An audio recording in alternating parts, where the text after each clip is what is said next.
Hey everybody, I'm Dr. Angel Storm. I'm the founder of Ashes to Beauty Ministries. Welcome to my YouTube channel. Today I'm talking to you and I'm answering your questions about was anything that I had to do with the narcissist, was any part of our relationship real? And I was first asked this question on Quora, and it was a really great question. I thought that maybe needs a little bit more of an explanation, because I think a lot of people would just say no.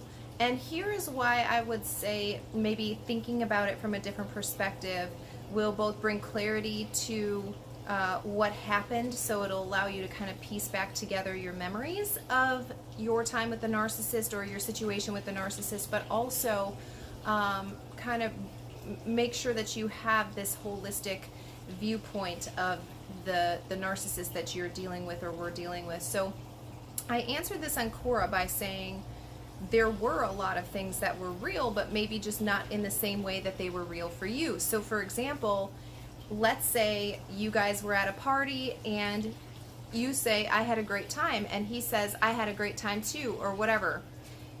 Both of you are saying it for different reasons. So for you, it might be, I was surrounded by family and friends. I got to see a bunch of people that I haven't seen in a while. I got to have great conversations with these people that I truly care about. And so that's the motivation for you, having a great time at the party, for example. The narcissist is also having a great time at the party, but for other reasons. It's not because necessarily that they're surrounded by family and friends and other people that they love and care about, but because they were able to build up their supply, they were able to receive energy, they were able to be the center of attention. There's a lot of different things that could be going on there for their motivation to say it was a great time, or they had a great time at the party, or whatever. So having that in mind will help you kind of get more clarity on the type of person that you were dealing with. And this answer also applies to, you know, crying or tears or feeling sad or whatever.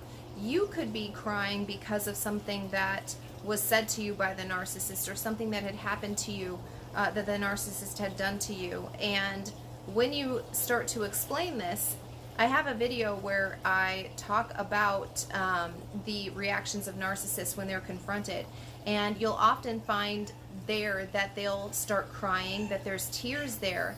And are the tears fake? Like, no, they're actually crying, but the reason for that could be something completely different. So for example, they could be just sad about this plan that they had not working out anymore. You know, the plan in their head to have this forever supply or whatever is now taken away, and so that causes them pain.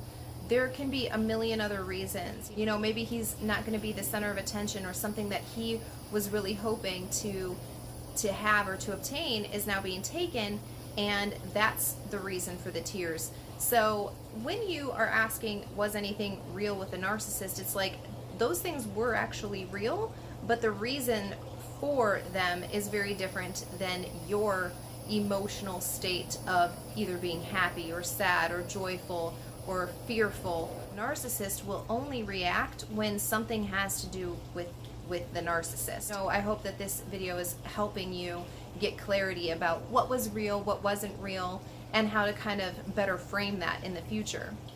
And the real reason why I sensed that this question was being asked in the first place was because the person was looking for some sort of closure, some sort of validation, saying, I didn't waste my whole time with the narcissist, or there were good times. They wanted to have the ability to reframe what had happened, what they had gone through, into a positive experience. And again, that's great. To be able to have that kind of closure, and to be able to move forward and take the lesson with you, you know, as you move forward. But on the other hand, if you're trying to find closure externally, so you're looking for the narcissist to say it was real, or you're looking for the narcissist to answer your questions about why they did such and such things, you're not going to be able to find that. The true act of closure is going to be one that you have to give to yourself in these situations, because again, the narcissist just needs you to react. And so if they know that you're actually after a certain answer from them, or you are needing something from them, they can withhold it, and they know that they're doing that, and that alone gives them energy. It gives them the supply that they are looking for, of being able to control and manipulate other people's emotional states, their mental well-being, all of that kind of stuff. They can continue to tell themselves, oh, they'll never move on without me. They'll never have somebody as good as me. And the narcissist can truly believe that, because they think that you have given them the power now. You have given that power up from your own self and given it and put it in their hands.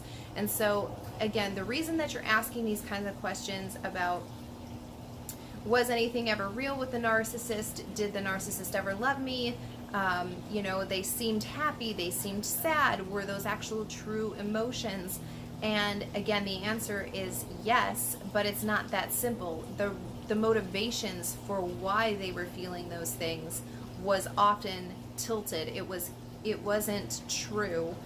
It wasn't true happiness of, just being surrounded by family and friends, or enjoying the day with you, or whatever. It was because the narcissist was getting their emotional energy that they need to steal from other people. They're energy vampires, and their tank was getting filled during that period of time. Or on the other hand, you were ruining all of their future plans, as I said before, and so that was what was causing them the pain and the tears. So, having this kind of approach to be able to look at it and just understand that this person isn't capable of feeling the same things that you feel, or expressing their feelings in the same way that you do. And that alone should be able to give you a lot of kind of feeling about a centeredness about this situation, and being able to move forward from it.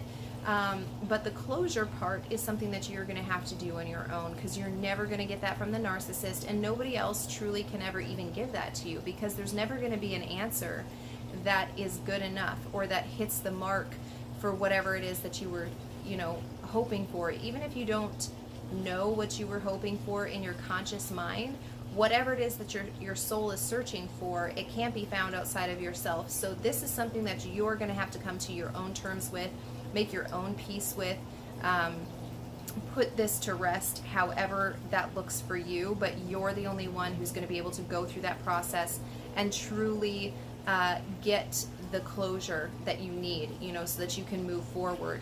And again, it's really important to do this step. I'm not minimizing it in any way. You need to do it, because if you don't do it, you're going to end up being attracted to the same spirit in a different body, and I've talked a lot about that. So leaving that door open and not having the closure that you need with the first narcissist will often continue to lead that door open and lead you to another narcissist.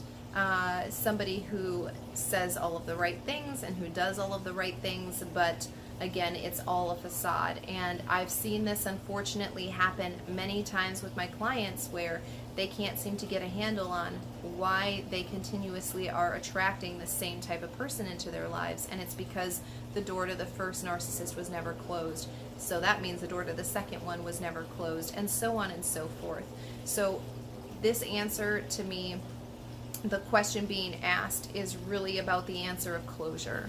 It's really asking, how do I wrap my head around what had happened to me and the experience that I've gone through, so that I can close this chapter of my life and move forward with another one. And again, that's something that nobody else can do for you. I do have a free playlist called Life After Narcissism. It's a whole course that I wrote. You can get the manual for it if you want from my website as well.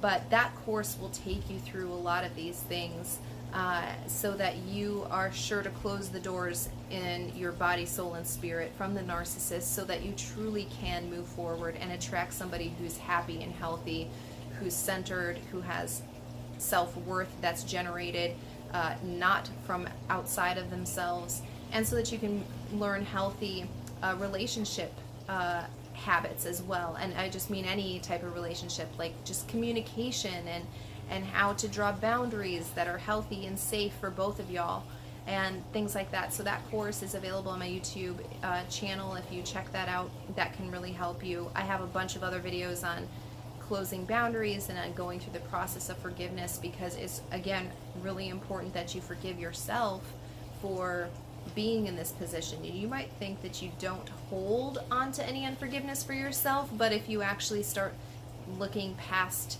the layers, or even like the words maybe are hitting you wrong, like why would I need to forgive myself? But if you actually go through that process, you're going to be surprised, I think, at the outcome.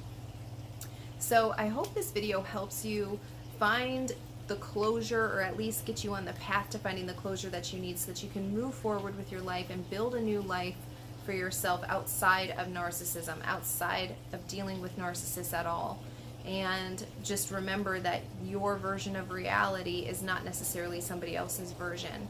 And that's exactly what was happening when you were experiencing things with the narcissist. You were receiving pleasure for one reason, and the narcissist was receiving pleasure for a completely separate one. So I hope that this helps you. Again, if you haven't subscribed to my channel, please do so. Turn on that little bell so that you're notified whenever I upload a new video, and I will see you next time.